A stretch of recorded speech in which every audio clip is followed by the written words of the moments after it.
it was resolved that Honorable James Faleke had a right to approach the court to enforce his rights. The national chairman of the party was there and some other principal officers of the party, as well as some governors from the state.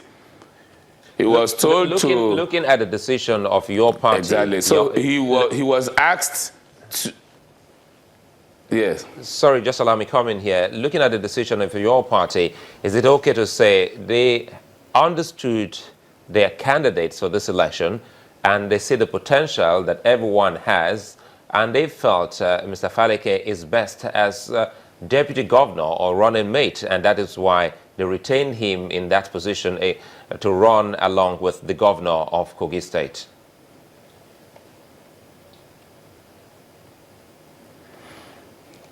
Well, it is neither here nor there. What was the outcome? What was the outcome? Because we understood that because your national chairman came trying to see that this was resolved. In that meeting, what was the thinking of your party in making Alhaji Yahaya Bello, who is the governor of Kogi State today, the candidate?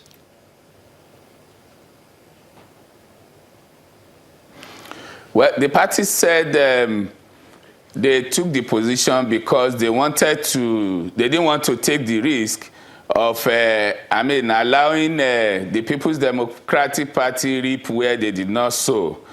According to them, they felt that the PDP might want to approach the court to say that the party fielded a candidate that did not participate in the primaries. But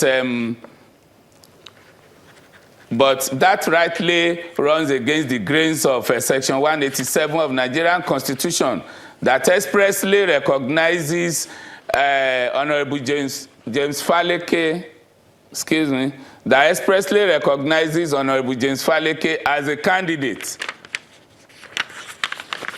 Sorry about your earpiece. And I'll just, if you permit me, I just read it out. Oh, go ahead. Section 187, subsection 1 of Nigerian Constitution says, in any election to which the foregoing provisions of this part of this chapter relate, a candidate for the office of the governor of a state shall not be deemed to have been validly nominated for such office unless he nominates another candidate. Underline the word candidate. Unless he nominates another candidate. So which means the Constitution recognizes him as a candidate, as his associate for his running for the office of the governor, who is to occupy the office of the deputy governor. Okay. So, which means the Constitution itself recognizes that Honorable James Faleke is a candidate, and he needed not pass through the or run for primaries before being recognized as being fit to step into the shoes of his principal. Okay. Just wondering though, some people also ask or say that perhaps your principal was not content with being deputy governor even as at the time he was nominated to be deputy governor. What would you say to those people?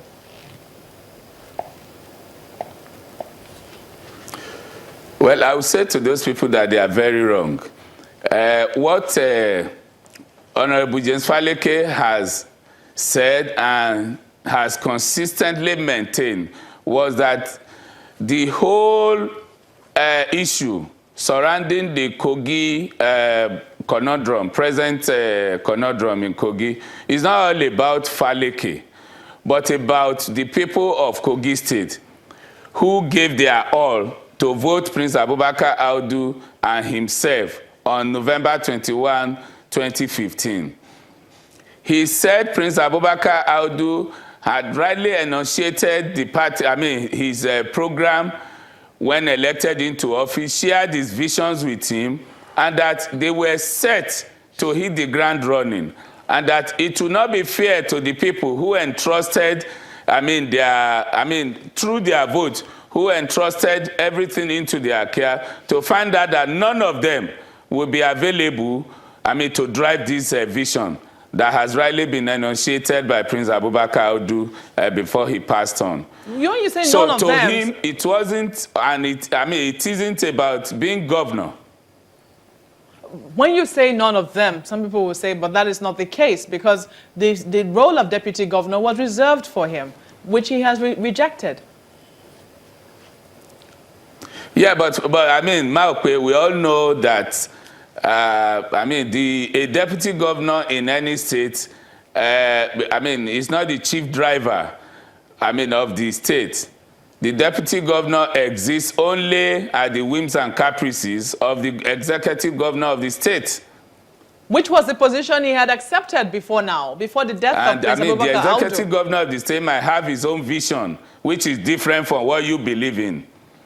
What I'm saying is that your principal had accepted that position before the death of Prince Abubakar Audu. He was well aware of the roles of a deputy governor before he accepted to be deputy governor, wasn't he?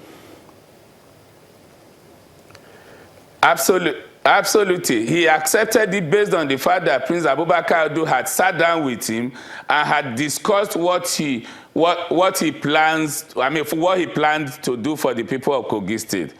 Prince Abubakar Audu had shared his visions with him. They had exchanged ideas. They had sat together. Well, at the moment, I mean, but at no time had Alhaji Yahaya Bello sat with him to say, oh, Honorable Faleke, this is what I want to do for Kogi State. This is what I have for Kogi State. So, I mean, for God's sake, I mean, it will not be proper just in the name of being deputy governor that, I mean, somebody you don't know what he has in store, that you just jump into the fray with the person. Does that mean that it's a little tricky? That's what we believe. If Governor Bello has shared this vision with Honorable Faleke, would they have accepted to be deputy governor?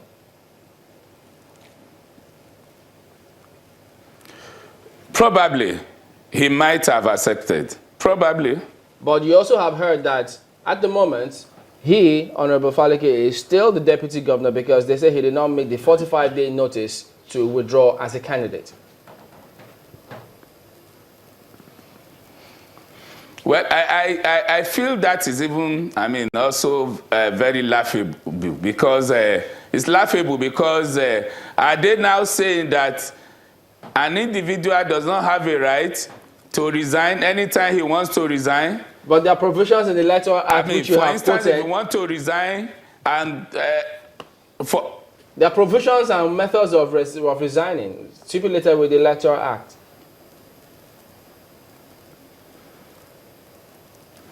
Exactly. But Chamberlain, you are telling me, for instance, I mean, if somebody has a health issue, despite the, I mean, Electoral Act or no Electoral Act, and you believe that, for instance, you can no longer continue with this, you mean such a person does not have a right to say, please, excuse me, I mean, let me step aside? Well, that looks like appropriating and reprobating. You can't pick and choose. The law is the law. But we'll get your point, though. Honorable Duro Meseko is a former member of the House of Reps and the Director of Media and Public Affairs for Audu Faleke Campaign Organization. Thank you for talking to us today on the program. So there you go. That's the show today. And this is where we draw the curtains as well. We thank you all for watching. We'll be back tomorrow. And Chamberlain also. Well, thank you. And thank you for your comments as well. I'm Maokbe Ogun. Many thanks. I'm Sulaiman Alede.